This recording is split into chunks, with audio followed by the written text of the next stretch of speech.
नमस्कार, आप देख रहे हैं एशिया न्यूज इंडिया। मैं हूं कीर्ति सिंह। विनोबा भावे विश्वविद्यालय हजारीबाग के 9वें दीक्षांत समारोह के अवसर पर राज्य के राज्यपाल रमेश बैस सह कुलाधिपति महोदय का संबोधन हुआ, जिसमें उन्होंने कहा कि भूदान यज्ञ के प्रणेता संत विनोबा भावे के नाम पर स्थापित विनोबा भावे विश्वविद्यालय के 9वें दीक्षांत समारोह में आप सभी के बीच सम्मिलित होकर मुझे अपार हर्ष का अनुभव हो रहा है।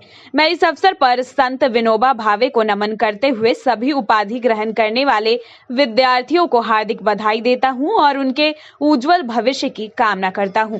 उन्होंने कहा कि मैं आप सभी के अभिभावकों और शिक्षकों को विशेष रूप से बधाई देता हूं, जिनके अथक प्रयास और परिश्रम से आज हम यह दिन देख रहे हैं।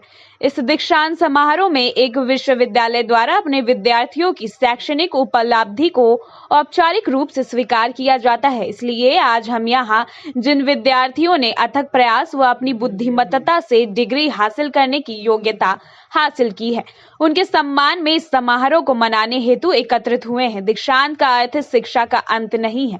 आपने सिर्फ किसी पाठ्यक्रम को पूरा नहीं किया है, यह विद्यार्थियों को एक अच्छे लक्ष्य हासिल करने के लिए प्रेरित करता है। यहाँ से जिंदगी की कसौटी आरंभ होती है। उपाधि धारक विद्यार्थियों के सामने उनका सुनहरा भविष्य इंतजार कर रहा है।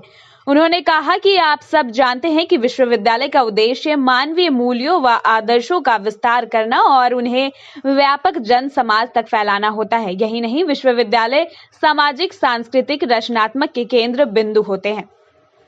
उन्होंने कहा कि विश्वविद्यालय को सिर्फ किताबी ज्ञान प्रदान करने तक सीमित नहीं करना चाहिए, बल्कि टीम वर्क की भावना से कार्य करने, विद्यार्थियों में आत्मविश्वास, अनुशासन, सदाचार आदि जैसे नैतिक गुणों को विकसित करने की दिशा में भी ध्यान देना चाहिए। इसके साथ उन्होंने कहा कि उपाधि प्राप्त करने वालों में बालिकाओं की एक बड़ी संख्या दिखाई दे रही है। यही नहीं, भारत की बेटियां हैं जो अपनी क्षमता, दक्षता और प्रतिबद्धता से विकास की नई इबारत लिख रही है।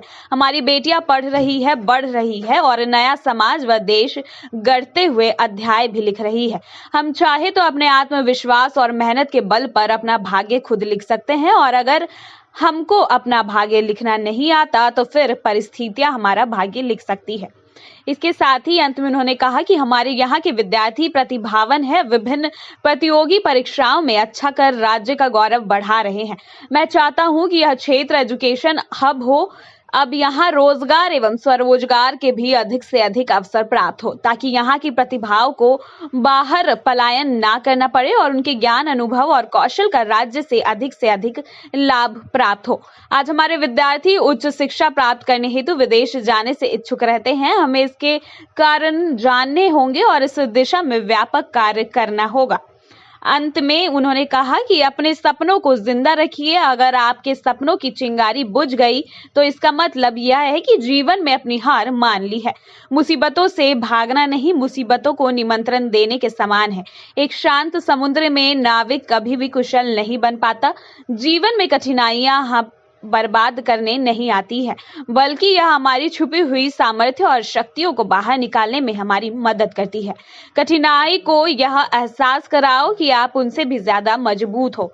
आप अपने सपनों को, माता पिता व परिजनों के सपनों को पूरा करने में तन मन से जुटते हुए राष्ट्र निर्माण में सक्रिय योगदान करें। अब यह सक्रियता आपको बढ़ाने की जरूरत है, क्योंकि दीवार वाले क्लासरूम के निकलकर अब दुनिया के खुले मंच पर आप जा रहे हैं। आप अपने जीवन पर पग पर कामयाबी हासिल करें। मेरा आशीर्वाद सदा आपके साथ है। इसी मौके पर सभी छात्र छात्राएं और विश्वविद्यालय के सभी अध्यापक और प्रधानाध्यापक मौजूद रहे। ऐसे ही तमाम खबरों के लिए बने रहे एशिया न्यूज इंडिया के साथ। रांची।